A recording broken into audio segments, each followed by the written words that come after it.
खबर दमदार में आप सभी का बहुत स्वागत है। मैं हूं आपके साथ में मनदीप। खबरों की शुरुआत करते हैं। खबर लखनऊ से है, जहां पर शाइन सिटी घोटाले का आरोपी राशिद गिरफ्तार किया गया है। दुबई पुलिस ने राशिद नसीम को गिरफ्तार किया है। चेक बाउंस मामले में आरोपी राशिद नसीम की गिरफ्तारी हुई है। ईडी EOW के अनुरोध पर दुबई पुलिस ने पकड़ा है। दुबई जेल से निकलने के बाद में भारतीय एजेंसी करेगी कार्रवाई।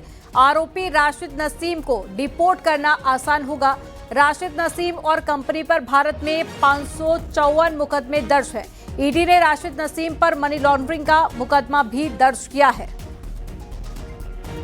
और ज्यादा जानकारी के साथ में ऋषभ त्रिपाठी जुड़ गए हैं फोन लाइन पर। ऋषभ, क्या अपडेट?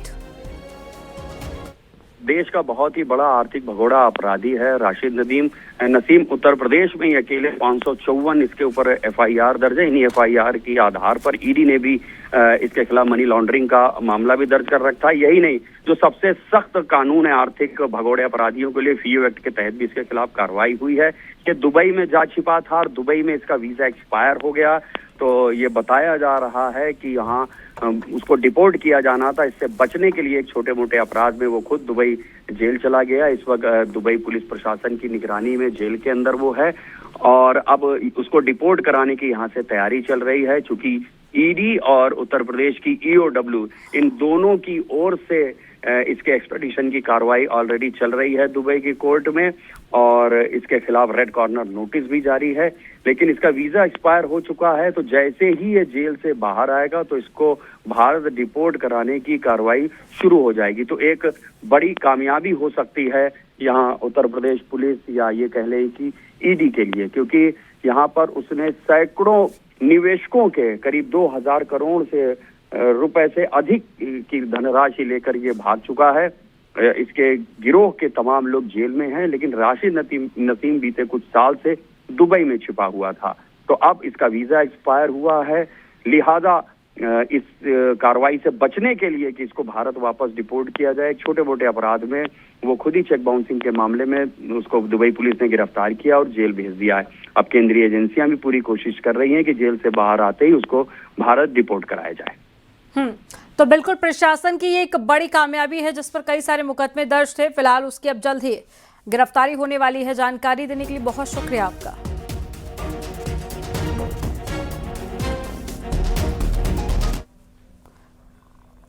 गाजियाबाद में मंगलवार को मीट की दुकान बंद रखने की धमकी देने वाला सत्यम पंडित गिरफ्तार किया गया। हिंदू संगठन से जुड़ा बताया जा रहा है युवक सत्यम पंडित।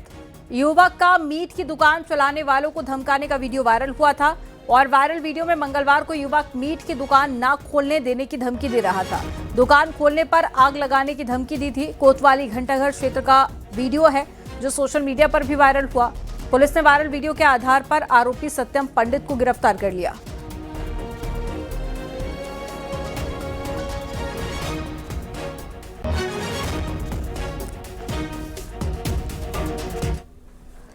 वाराणसी में नशे के खिलाफ चलाए जा रहे अभियान के तहत वाराणसी पुलिस को बड़ी सफलता हाथ लगी है। कोडीन युक्त कप सिरप की अवैध तस्करी के मामले में 25,000 रुपए के इनामी समेत 2 फरार आरोपियों को संयुक्त पुलिस टीम ने गिरफ्तार कर लिया। पुलिस आयुक्त के निर्देश पर DCP काशी जोन के मार्गदर्शन और ADCP काशी जोन के पर्यवेक्षण में थाना कोतवाली, थाना रामनगर और SIT की टीम ने 26 फरवरी 2026 को रामनगर क्षेत्र के धुंधराज पुलिया के पास में टेगड़ा मोड़ से दोनों आरोपियों को दबोच लिया था। और पुलिस जांच में सामने आया कि आरोपियों ने फर्जी GST इनवॉइस और ई-वे बिल के सहारे झारखंड की एक फर्म के जरिए कागजों में कप सिरप की खरीद बिक्री दिखाई थी।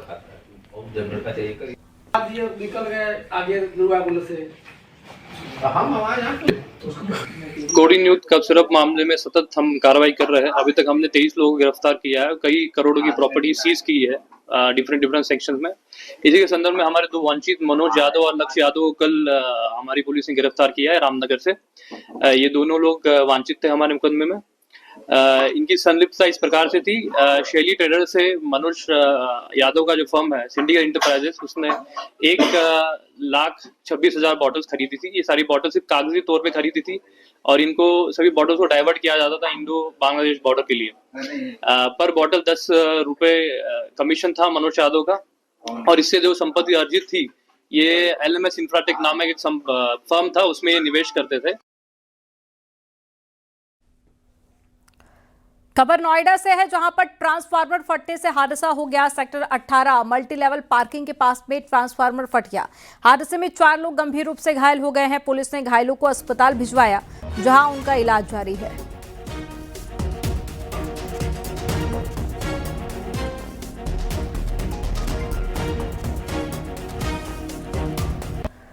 गाजियाबाद में मदरसे के सामने मकान का हिस्सा गिर गया, लेकिन बड़ा हादसा टल गया। कनावनी में गली नंबर 11 में मदरसे के सामने बने एक मकान का हिस्सा अचानक से भर कर गिर गया। गनीमत ये रही कि उस समय मदरसे में पढ़ रहे बच्चों को कोई भी चोट नहीं आई और एक बड़ा हादसा टल गया है। मकान का ऊपरी हिस्सा अचानक से गिरने से इलाके में अफरा तफरी मच गई। आसपास के लोग मौके पर जमा हो गए। मलबा गिरने से पास खड़े बिजली के खंभे भी क्षतिग्रस्त हो गए, जिसके बाद में एहतियातन बिजली आपूर्ति बंद कर दी गई। स्थानीय लोगों का कहना है कि जर्जर निर्माण और लापरवाही के चलते ये घटना हुई है। सूचना के बाद में संबंधित विभाग की टीम मौके पर पहुंची और स्थिति का जायजा लिया।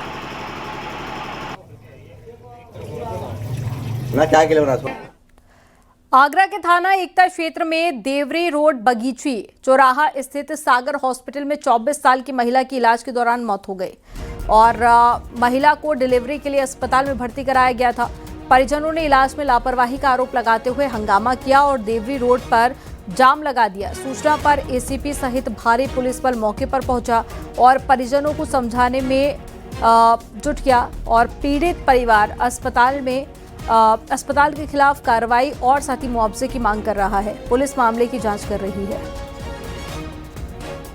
एक लड़की उनकी खास और एक डॉक्टर था बूढ़ा सा, नाम तो नहीं बताया, बूढ़ा सा डॉक्टर था, अंदर ही बैठा था और उसने ही हमें उसके लिए मजबूर किया था। उसके लिए ऑपरेशन के लिए मैंने बोली सुबह तक रख लो, मैं रात तक ही नहीं ले जा सकता, सुबह के बाद मैं छुट्टी करा लूँगा, अब तो जितना हिसाब बनता है। लखनऊ विश्वविद्यालय के न्यू कैंपस स्थित गंगा हॉस्टल में मेस के खाने को लेकर एक बार फिर से बवाल शुरू हो गया। गुरुवार सुबह मेस का खाना खाने के बाद में एक और छात्रा की तबीयत बिगड़ गई, जिससे छात्राओं में गुस्सा फैल गया। गंगा हॉस्टल में रहने वाली बीबीए की छात्रा दूषित खाना खाने के बाद में बीमार हो गई थी। वहीं लॉ 3rd ईयर की एक छात्रा को उल्टियां हुई और बाद में वे बेहोश हो गई। घटना से नाराज छात्राओं ने मेस में ताला लगा दिया और कुलपति के आने तक ताला खोलने से इनकार कर दिया। विरोध स्वरूप छात्राओं ने रात का भोजन भी छोड़ दिया और उपवास रखकर प्रदर्शन किया। छात्राएं मेस संचालक पर कार्रवाई और प्रोवोस्ट को हटाने की मांग पर अड़ी रही और सूचना मिलने पर कुलपति और साथ ही प्रोक्टोरियल बोर्ड के सदस्य मौके पर पहुंचे। कुलपति ने बीमार छात्रा को मेडिकल हेल्प दिलाई और साथ ही प्रदर्शन कर रही छात्राओं से बातचीत की। समझाने के बाद में मेस का ताला खोला गया और दोपहर का भोजन भी तैयार किया गया। माननीय कुलपति जी ने कल करीब 7 घंटे हमारे द्वितीय परिसर में बिताए, एक हॉस्टल का निरीक्षण किया, छात्र छात्राओं से बात करी और त्वरित कार्रवाई करते हुए सारे मेस संचालकों को कारण बताओ नोटिस जारी कर दिया गया है और आज शाम तक उनका पक्ष सुनने की समय सीमा दी गई है और उसके बाद विश्वविद्यालय अगर कोई समस्या पाई जाती है तो दोषियों के खिलाफ कड़ी कार्रवाई करेगा। दरअसल गुरुवार को न्यू कैंपस की लॉ फैकल्टी की छात्राओं ने मेस का खाना खाने के बाद तबीयत बिगड़ने की शिकायत की थी। छात्रा को उल्टियां हुई और बेहोशी की स्थिति बन गई, जिसके बाद पूरे हॉस्टल में आक्रोश फैल गया। नाराज छात्राओं ने विरोध प्रदर्शन किया और मेस व्यवस्था पर सवाल खड़े किए। सूचना मिलते ही विश्वविद्यालय प्रशासन मौके पर पहुंचा, मेडिकल सहायता उपलब्ध कराई गई और जाँच के आदेश दिए गए, जिसके बाद खुद कुलपति कैंपस पहुंचे और छात्राओं से संवाद किया। उन्होंने छात्राओं का हाल जाना। होली के मद्देनजर खाद्य सुरक्षा विभाग की टीम ने चंदौली में एक बड़ी कार्रवाई करते हुए मिलावटी मावा की खेप पकड़ी है और करीब 20 क्विंटल मावा बरामद किया गया है। कार्रवाई के दौरान मिलावटखोर मौके से फरार हो गया, जबकि ड्राइवर और पिकअप वाहन को विभाग ने कब्जे में ले लिया। वहीं मिलावटी खोए की सैंपलिंग की जा रही है।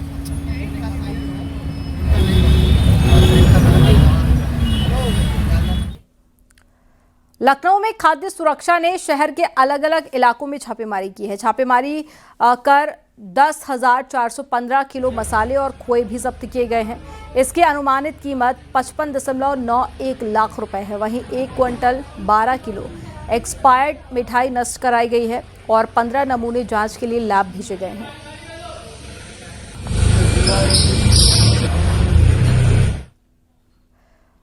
पीलीभीत में होली से पहले प्रशासन ने अवैध शराब के कारोबार पर नकेल कसने के लिए बड़ी कार्रवाई की है। डीएम और एसपी के निर्देश पर आबकारी विभाग और पुलिस की संयुक्त टीम ने पूरनपुर क्षेत्र में सर्च ऑपरेशन चलाया। इस दौरान 4 लोगों को गिरफ्तार कर लिया गया और कब्जे से 71 लीटर अवैध कच्ची शराब और 20 किलोग्राम लहन भी नष्ट किया गया।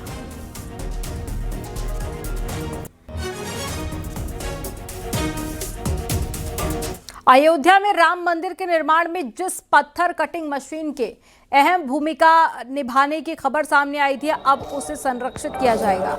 राम जन्मभूमि क्षेत्र ट्रस्ट ने फैसला दिया है कि इस ऐतिहासिक मशीन को आने वाली पीढ़ियों के लिए सहेज कर रखा जाएगा, ताकि वे मंदिर निर्माण की पूरी प्रक्रिया और उससे जुड़े संघर्षों को समझ सके।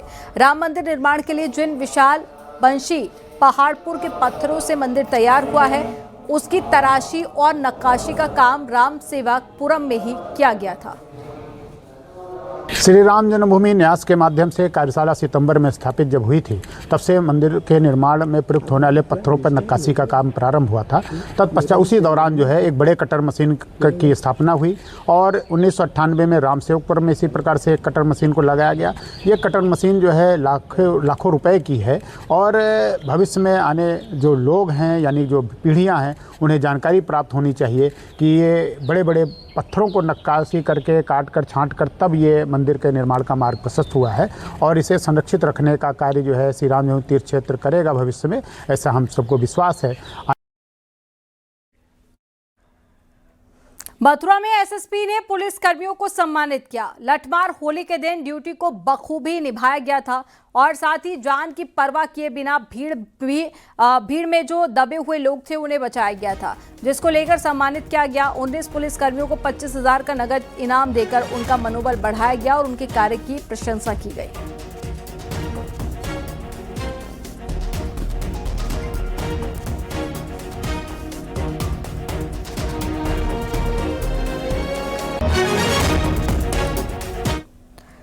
काशी में आज से होली की शुरुआत हो चुकी है। रंग भरी एकादशी के अवसर पर एक तरफ जहां पर काशी विश्वनाथ मंदिर में बाबा विश्वनाथ के साथ में होली हो रही है, तो वहीं दूसरी तरफ वाराणसी के हरिश्चंद्र घाट पर जलती चिताओं के बीच में होली खेली गई। काशी की मसाने की होली विश्व प्रसिद्ध है, जहां पर जलती चिताओं के बीच में होली खेली जाती है। आज हरिश्चंद्र घाट पर मसाने की होली मनाई गई, जहां भूत प्रेत नर नारी किन्नर सभी शामिल हुए। दूर दराज देश विदेश से लोग इस मसाने की होली में शामिल होने के लिए पहुंचते हैं। हर हर महादेव और जय भूतनाथ के जयकारों के साथ में रंग गुलाल के साथ में भस्म उड़ाकर होली खेली जाती है। मैं तो 25 साल से मुंबई से आया हूँ होली खेलने के लिए। बस मुंबई से बनारस होली और मेरा सपना साकार हो गया। हर हर महादेव, हर हर महादेव। देखिए डमरू बज रहे हैं, अलग अलग रूप धारण किए। ये तस्वीर देखिए भाई साहब, कहाँ जा रहे हैं? हर हर महादेव कहाँ जा रहे हैं? मालीगढ़ का। हाँ, तो डमरू बजा रहे हैं और बाबा महाकाल के साथ होली खेल रहे हैं। बहुत खुशी। मैं 4-5 साल से आ रहा हूँ। ये मेरा 6वां साल है शायद। 6 साल से लगातार? 6 साल से आ रहे हैं। 6 साल से लगातार है। तो देखिए तस्वीर ये तमाम है, जलती चिताओं के बीच हाथ में त्रिशूल लिए, अग्नि लिए, अलग अलग रूप भेष धारण करके यह जो युवा हैं, युवतियां हैं, होली खेल रहे हैं। और यही एक बनारस का जो मिजाज है, इसी मिजाज को देखने के लिए दूर दराज के लोग यहाँ पर आते हैं और होली। बाराबंकी के मोहम्मदपुर खाला थाना क्षेत्र में प्रेमी जोड़े का शव पेड़ से लटका मिला, जब हेतमापुर सूरतगंज और मार्ग पर निकट एक सुनसान मकान के पास में अमरूद के पेड़ से युवक युवती के शव फंदे से लटके हुए मिले। मौके पर पुलिस पहुंची और घटनास्थल का बारीकी से निरीक्षण किया। दोनों शवों को कब्जे में लेकर पोस्टमार्टम के लिए भेजा गया है। शुरुआती जांच में मामला आत्महत्या का नजर आ रहा है। हालांकि पुलिस हर पहलू से जांच पड़ताल कर रही है।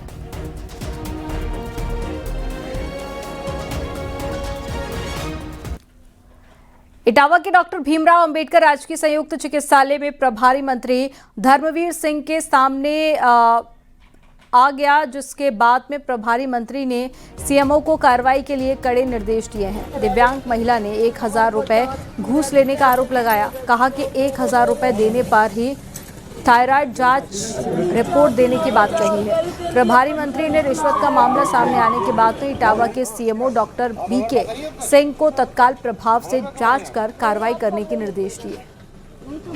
हमें बता देना, हम देखेंगे आगे। ये बोल रही थी कि चुप्पा पैसे देना मुझे, मैंने फिर भी ना कमरे के अंदर पैसे दिए थे, तो इन्हें 1000 रुपए ले लिए। दूसरे हम बुधवार बृहस्पतिवार को आए इधर ये वाले कमरे में, तो इन्हें मुझसे बोला कि मैंने कहा मैम आप तुम 2 घंटे की वेट कर रही है तो मुझे रिपोर्ट क्यों इतनी लेट दे। तो मुझसे बोले तेरे तमाचा देंगे, तेरे एक ही में तमाचा में सही हो जाएगी। तूने मुझसे मैम क्यों बोला, तो मैंने मेरी गलती है जो मैंने आपसे मैम बोला। इनने मुझे आज 4 दिन हो गए सर रिपोर्ट दी, मेरी बच्ची की इलाज शुरू नहीं हो रही। मामले में जांच की जा रही है, जांच के तथ्य कुछ सामने आया है, उसको देख करके फिर डिटेल इसकी रिपोर्ट साहब में पेशेंट की दवा चालू कर दी गई है, केवल एक एप्लीकेशन लिख के। आपने देखी रिपोर्ट कहाँ की है, कौन सी पैथोलॉजी की है? अभी जांच जा रही है, अस्पताल में डॉक्टर को दिखाया। दवा कैसे चालू कर दी गई बिना रिपोर्ट देखे? कानपुर सेंट्रल रेलवे स्टेशन को बम से उड़ाने की धमकी दी गई। 112 कंट्रोल रूम में सूचना से हड़कंप मच गया है। जिले के आला अधिकारी स्टेशन पर पहुंचे अनिल कुमार नाम का व्यक्ति, जिसने फोन करके 112 पर धमकी दी है। एक बड़ी खबर आपको बता रहे हैं, कानपुर से रेलवे स्टेशन को बम से उड़ाने की धमकी दी गई है। 112 कंट्रोल रूम में सूचना से हड़कंप मच गया है और अनिल कुमार नाम का एक व्यक्ति था जिसने फोन करके 112 पर रेलवे स्टेशन को बम से उड़ाने की धमकी दी है। एक बड़ी खबर आपको बता रहे हैं, कानपुर से इससे पहले भी इस तरह के मामले सामने आ चुके हैं। अमित गंजू हमारे साथ में फोन लाइन पर जुड़ गए हैं। अमित, रेलवे स्टेशन को बम से उड़ाने की धमकी दी गई है, फिलहाल क्या स्थिति वहां पर है? क्या जांच पड़ताल की जा रही है? क्या मौके से कोई संदिग्ध चीज बरामद हुई? देखिए, मैं आपको बताना चाहूंगा कि ये बम से उड़ाने की धमकी के पिछले कई महीनों में कहीं ना कहीं कोई लेटर कुछ आता है, मगर इस बार जिसने डायल किया, जो हमारे सोर्सेज डायल 112 पर ये सूचना दी कानपुर कमिश्नरेट पुलिस में कि स्टेशन को 7 बजे के आसपास उड़ाया जाएगा, यानी कहीं ना कहीं उसने धमकी भरा ये सूचना दी है। आमतौर पर लोग मेल करते हैं या चिट्ठी फेंक देते हैं, मगर फोन करने वाले के पता लगाने का अब प्रयास किया जा रहा है। इस फोन के बाद से जहां एक और पूरी टीम लगा दी गई, पुलिस कमिश्नर ने एंटायर पूरी टीम लगाई, उसकी लोकेशन को भी सर्च आउट कर दिया है। अनिल नाम के व्यक्ति ने अपना नाम बताया, क्या ये अनिल है कि नहीं, ये मेन बात है इन सबके बीच। कानपुर के सेंट्रल स्टेशन पे 1 से लेकर 10 प्लेटफॉर्म तक आरपीएफ और जीआरपीएफ की 27 से ज्यादा टीमें पहुंच चुकी हैं। और कानपुर की अगर बात की जाए तो कानपुर कमिश्नरेट के जो बॉर्डर के एरिया लगते हैं, जिसमें रेलवे स्टेशन का आउटर स्कर्ट आता है, जिसमें रेल बाजार, हरवंश महल, कलेक्टरगंज और कैंट के बीच जो पुलिस टीम है वहां पहुंच चुकी है। बीडीएस की टीम उसमें पूरी कर रही, जो हमारे सोर्सेज बता रहे, एक एक चीज को देखा जा रहा है। पार्सल की तरफ मेनली फोकस रहता है, क्योंकि जो गेट्स हैं उन पर तो आरपीएफ रहता है, मगर पार्सल के सेक्शन को, आउटर स्ट्रीट्स को, जहां से बुकिंग सिस्टम है, वेटिंग हॉल्स है, उस पर चेकिंग अभियान शुरू हो चुका है। अब ऐसे में पुलिस के लिए भी निश्चित तौर पर अभी कोई स्टेटमेंट देना कहीं ना कहीं जल्दबाजी माना जा रहा है, लेकिन पुलिस की टीम वहां मौजूद है और चेकिंग। अब देखने वाली बात यह है कि जिस व्यक्ति ने अनिल ने किया उस तक पुलिस का पहुंचती है और क्या पता चलता है अनिल है कौन, या अनिल है या आईडी कॉलर में अनिल है, या अनिल कौन व्यक्ति, उसने मोबाइल किस इंटेंशन से किया, फोन किसको किया, जो फोन ड्यूटी में जिसने इसका टाइम लॉग किया उसने बताया 7 बजे के आसपास की बात कही है और उसके बाद फोन को स्विच ऑफ कर दिया।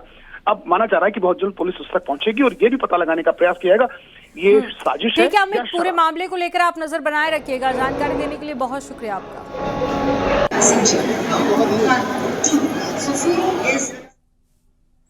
लखनऊ से खबर है, जहां पर होली से पहले सैलरी देने का आदेश दिया गया है। सीएम योगी आदित्यनाथ ने सभी अधिकारियों को आदेश दे दिया है, किसी तरह की लापरवाही बर्दाश्त नहीं होगी। 28 फरवरी शनिवार को भी कार्य दिवस घोषित किया गया। सभी कर्मचारियों को 3 मार्च को छुट्टी मिलेगी। होली की छुट्टी 2, 3 और 4 मार्च को रहेगी।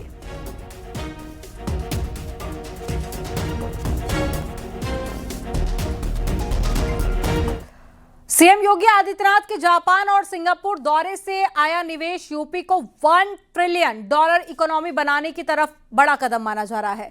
जापान और सिंगापुर में यूपी के लिए 2.5 लाख करोड़ के प्रस्ताव आए हैं, जबकि 1.5 लाख के एमओयू साइन हुए हैं। सिंगापुर में 60,000 करोड़ के एमओयू साइन हुए हैं और 1 लाख करोड़ रुपए के निवेश प्रस्ताव प्राप्त हुए हैं। यहां पर MRO, cargo hub, semiconductor, data centre, logistics, skilling और साथ ही फिटनेस जैसे क्षेत्रों में बड़े समझौते हुए हैं। इसके साथ ही जापान दौरा और भी धमाकेदार रहा है। यहां पर 90,000 करोड़ रुपए के एमओयू साइन हुए और 1.5 लाख करोड़ रुपए के निवेश प्रस्ताव आए हैं।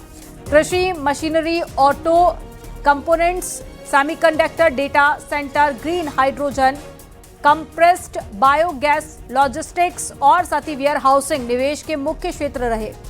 एक बड़ी उपलब्धि रही ग्रीन हाइड्रोजन उत्कृष्टता केंद्र की स्थापना। तो कौन कौन सी कंपनी के साथ में कितना एमओयू साइन हुआ है वो जानकारी आपको ग्राफिक्स के जरिए दे रहे हैं ओएनऑन ग्रुप, इसके अलावा Kubota corporation, universal success group, ये सिंगापुर की कंपनीज हैं।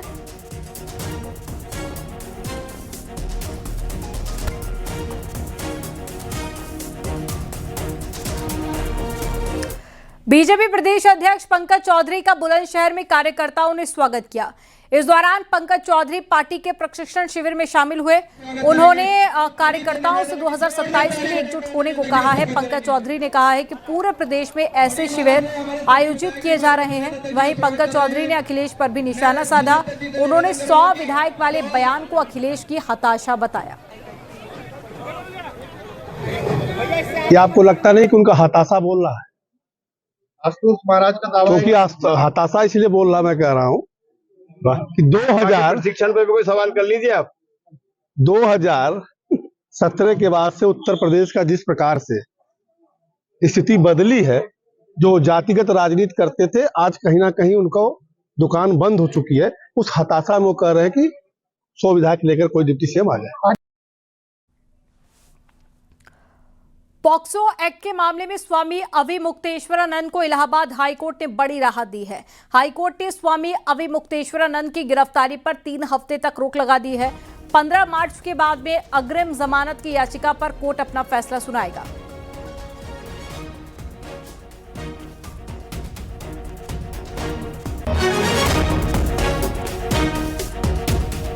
कोर्ट की सुनवाई में गिरफ्तारी पर माननीय न्यायालय ने रोक लगा दी है और उन्होंने फैसले को सुरक्षित रखा है। फैसले को सुरक्षित रखा है और गिरफ्तारी पर जो है वो रोक लगा। हम लोगों की तरफ से यह कहा गया कि वो न तो हमारे स्कूल में कभी पढ़ता था, वो किसी हरदोई के स्कूल का उन्होंने सर्टिफिकेट प्रस्तुत किया है। उनका ही सर्टिफिकेट उनकी बात को झूठा साबित करता है। वो कहते हैं कि कभी निकल के बाहर जाते नहीं थे और उनकी ही बात झूठी साबित होती है कि उन्होंने खुद ही बयान दिया है कि 14 से 17 जनवरी के बीच में हमारे पास कई बार आए और जब वो हमारे छात्रावास में नरसिंहपुर में था तो संस्थागत छात्र के रूप में वो कैसे हरदोई में पढ़ रहे थे। ये सभी चीज़ें और बातें झूठी हैं और जो भी आरोप लगाया गया है वो निराधार झूठा है। और उनकी जो है हिस्ट्री सीटर जो हैं आशुतोष ब्रह्मचारी जो हैं, उनके द्वारा जो है ये सब लगाया गया आरोप है। इसलिए जो है वो ये विश्वास करने के योग्य नहीं है। हम लोगों ने जो दलील रखी वो इस बात की दलील थी कि ये मुकदमा झूठा बनाया गया है। निश्चित रूप से न्यायाधीश को ये बात हमारी जो वहाँ पर रखी गई थी इसमें बल दिखाई दिया होगा, तभी तो उन्होंने इस तरह का एक निर्देश प्रदान किया है। इसलिए हम आरंभ से कह रहे थे कि हमारा काम है जो बात जैसी है उसको न्यायाधीश के सामने ठीक से रखना। हम लोगों ने रखा और आप देखिए कि न्यायाधीश ने जो वर्डिक्ट दी है, जो एक आदेश पारित किया है, उससे ये पता चलता है कि वो समझ रहे हैं कि इस मामले को बनावट बना करके रखा गया है। देखिए ये तस्वीरें देखिए, फैसला आने के बाद एक दूसरे को लोग मिठाइयाँ खिला रहे हैं। ये मठ की तस्वीर है और मठ में जो श्रद्धालु हैं वो सुबह से ही इस बात का इंतजार कर रहे थे कि आज क्या फैसला आया, और जैसे ही ये फैसला आया यहाँ पर मिठाइयाँ बांटी जा रही है। एक बड़ी जीत इन लोगों का कहना है। जो श्रद्धालु हैं ये लगातार पहले दिन से ही इस बात का इंतजार कर रहे थे और इस बात को कह रहे थे कि जो आरोप लगाए गए हैं वो आरोप गलत हैं, निराधार हैं। और आज जैसे ही कोर्ट का फैसला फैसला आया उसके बाद यह जो श्रद्धालु हैं इनके उत्साह में किसी बात की कमी नहीं हो रही है। बहुत बड़ी जीत है, ये सनातन धर्म की जीत है और भगवान आदि शंकराचार्य जी ने जो परंपरा स्थापित की थी ये उसकी जीत है। ये गद्दी शंकराचार्य जी की गद्दी, हर हर की गद्दी है, बम बम की गद्दी। शंकराचार्य की गिरफ्तारी पर रोक के बाद भी वाराणसी के विद्या मठ पे उत्सव का माहौल है। इस दौरान गुजरात से आई महिलाओं से खुशी अपनी जाहिर की और साथ ही जमकर गरबा डांस भी किया।